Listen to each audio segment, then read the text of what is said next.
Hey, how's it going? I'm the Bearded Burton, and I got another video for you today talking about knives. In particular, knife handles.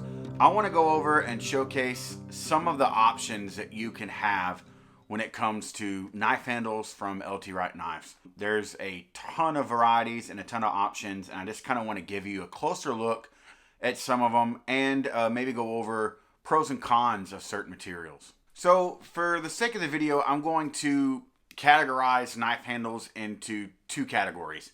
The first one is natural handle materials, and the second is man-made materials. So under natural materials, what I mean are things that are made in nature.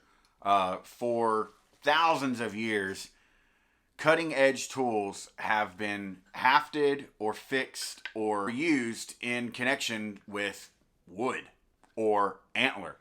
There's all kinds of different wood materials that you can use.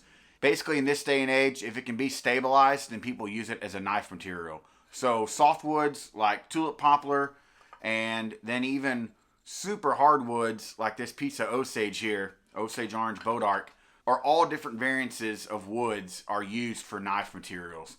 The idea being that the harder the wood, the better the material in the long run. But there are some cons to natural materials. And the other option is obviously antler or bone. And personally, I don't have a lot of bone knives. I think I've got a couple of old ones up here on the shelf. But specifically from LT Wright Knives, I do not have any bone-handled knives left anymore. I've traded them or sold them. It's just a preference. I'm not a big bone-handled knife kind of guy. They're beautiful, but they're not practical for me. And as far as wood materials go, I do have a few wood-handled knives that I can show you here in a little bit. But I wanted to go over kind of the pros and the cons of each one. So we'll start with natural materials. Natural materials are awesome because they give you that sentiment. They give you that kind of connection of it's a metal blade with a wood handle. And people will get wood off their property.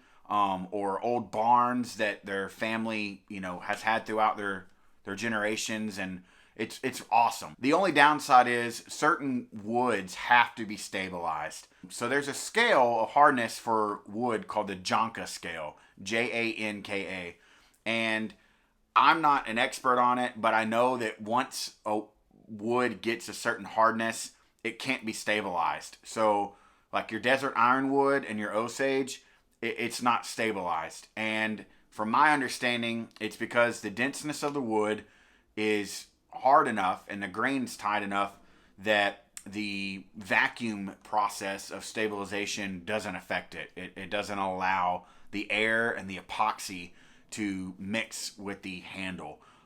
Again, I'm not an expert, but that's just kind of what I understood. So your softer woods, any of your pretty like spalted maple, that has to be stabilized. And essentially, they take sections of that wood, they put it in a vacuum tube or a vacuum chamber that not only squeezes all of the air out, but it impregnates that wood with some kind of hardening substance. And usually it's epoxy or some kind of resin. And then once it cures, that wood will no longer be susceptible to moisture, swelling, moving. It essentially makes it borderline indestructible. So it takes something that has fallacies in it and imperfections and replaces it with a far superior product, especially for knife handles. That's one side of natural materials, and then the other side is just your raw, like Osage style, that you essentially find the pretty pieces that you want. People stain them, dye them, all kinds of fun stuff, and you attach it to the knife handle and shape it down, and there you go. Antler is not stabilized, and like I said, some of the woods are not stabilized. And your issue with that, so we'll go over the cons now. The cons are you're going to have fluctuations in that material. So the fit and finish, which is how nice and neat and tight it is against that metal blank, is going to fluctuate. So you might see and I'm talking years in here. The first couple of years that you have your knife, you shouldn't really see anything. But if you're really using this and it's in and out of your car, in and out of different humidities and weather and whatnot, you'll start to see imperfections on your knife where either the handle has shrunk some and you can now feel the metal tang of the knife exposed where it used to be flush, or you'll see some spacing, or the wood might have some stress cracks or fractures in it. All kinds of things can happen. And then the pros, obviously, of natural material is it just feels like what a knife should be. You knew that your grandpa had it. You knew that your dad might have carried something like that, and it just looks good. It feels good, and it has a certain texture to it. There's certain woods that feel really good in the hand, or that if you're cleaning a fish and you get water or blood or something on it, not all woods feel the same. Your woods that have been stabilized are always going to feel slicker. They're always going to feel a little bit more smooth than the woods that are left raw. You can polish them to certain grits and get them to feel tackier, but in my experience, Antler is on that far end of it. It doesn't have the grip and the feel that I want it to have. It's more of a classier thing for me, like a really pretty belt knife that you wear out to town,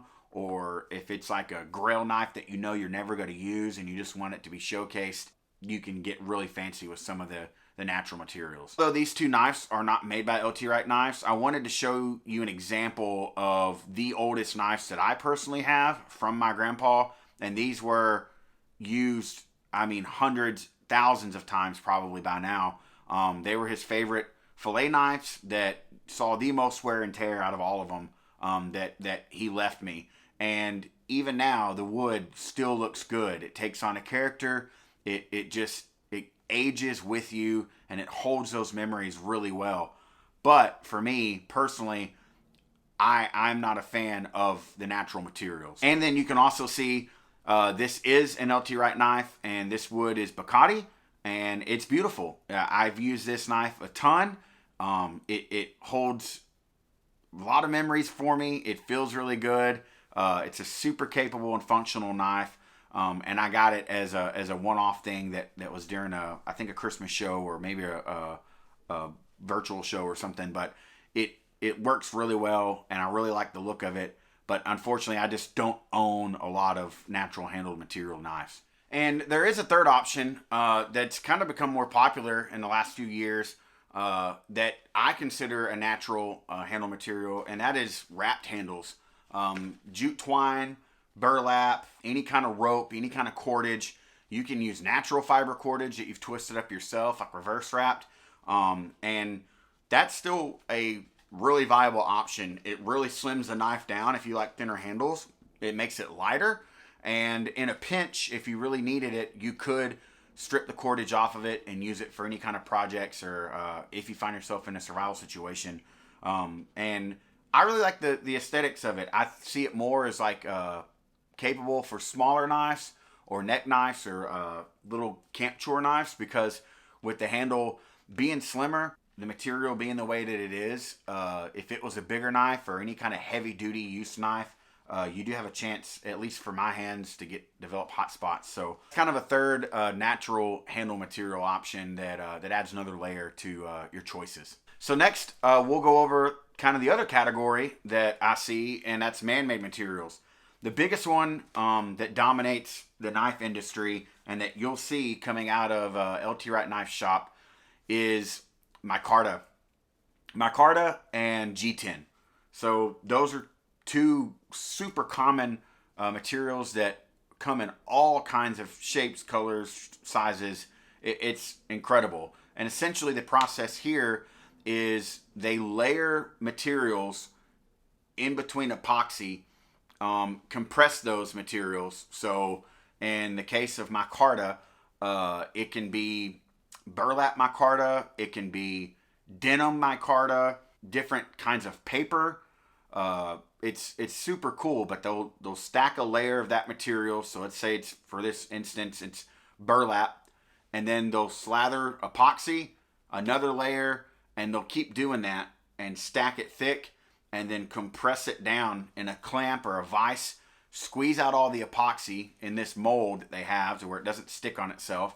And then once it cures, they have a big brick and a big solid chunk of material. And in the raw form, you'll have pieces like this. You can mix and match different medians. Now they're able to do all kinds of fun stuff. There's stuff called like Sure Touch, where they do like a layer of, let's say burlap or whatever kind of material, and then they'll do a layer of rubber or horse mat rubber, and they layer it that way so that as you grind it, you'll expose sections of it that are grippier than others that have that rubber. They have different paper micartas now where they can do like ivory paper. They can do like, it just looks really cool the way that they can weather it and stain it and dye it. So you can get tons of options, tons of colors. And the benefit for me, the pro, is it's indestructible. That material is never going to wear by just your hand. You can drop it on the ground and it's not going to splinter or crack. The weather's not going to affect it. It can handle being submerged underwater. Because it's a resin-based, epoxy-based material, it's good to go the rest of your life. You can have any combination of colors that you want. You can mix and match where you do the micarta handle with the G10 liner. G10 is another form of man-made material, and it, to me, it's too slick. It's too smooth. I don't like the way it feels once you get it shaped down, but I love it for liner material. It's a little bit brighter. It doesn't dull like your micartas do, but it's still the same kind of thing. Both micarta and G10, you'll have the rest of your life on your knife handles. They're not affected by weather, and they last forever. So coming out of the shop, you'll see all kinds of these man-made materials, and there's even some new stuff that's come out that I've been getting to play around with, specifically Taro Tough. So Taro Tough is kind of the same idea as micarta, but it's a fiberglass. I think it's a fiberglass compound, or maybe a polyester compound, and it's a little bit softer than micarta, but it's super grippy. It's just super interesting stuff. For the video's sake, I will say there's kind of a hybrid now in between natural and man-made, and it's pretty cool. There's not a ton of popularity in it. You'll definitely see the knives, floating around on the internet and whatever, but it's what I consider kind of a hybrid. And basically, it's where they take a natural material like burl wood and they mix it with resin, or they'll layer it in such a way like where the front half of the handle material is wood or antler and the back half is a man-made. And it kind of gives you the best of both worlds. It doesn't really affect performance any. Again, it just kind of comes down to preference. Do you want a smoother handle or do you want a grippier handle? Again, it's just something that you have to try to sort through and figure out. But what I can do is show you all the knives that I have and the different options. So the main thing to focus on here is whether you choose the natural handle material route or the man-made handle material route, you need to figure out what you like best. If you're into the aesthetics of natural materials and you really like the wood grain and you really like the way it feels and you're good about taking care of your knives and staying up on maintenance, there's nothing wrong with it. I'm not trying to tell you you shouldn't use wood handle or antler handle materials for your knives. It's just all preference. And for me, I prefer the man-made materials. If something like colors and different finishes, like whether you want it super polished and smooth or whether you want it textured where they grind different textures into it, or whether you want all the different color options, or you want it, maybe man-made materials are what you're looking for. I will say you can't beat a good micarta handled knife around the water. It stays grippy, it stays in your hand. So maybe you want to get both. You can mix and match. There's nothing wrong with that too, kind of like what I've done here. but I just wanted to go over and show you some of the options that you can get from LT Wright Knives, and just all the fun that you can have with handle material, because you know we can never have too many knives, and eventually you want to start exploring and seeing what other handles feel like, or how they perform. At least that's what's happened with me. So I really hope this helped you. It's a lot of fun going over and showing off these knives and your different handle materials that you can find, and hopefully attach to your knife to use it. So keep an eye out. LT Wright Knives does a lot of fun stuff in their Pout House forum. So some of these knives that I've shown you today are limited, one-off. You'll never see them again, customs, and it's only because I was a Pout House member and they had a special hot off the grind knife on Thursday, or Pout House only table during Blade Show or whatever. So you'll occasionally see some fun stuff coming out of the shop where they even are making their own material in-house.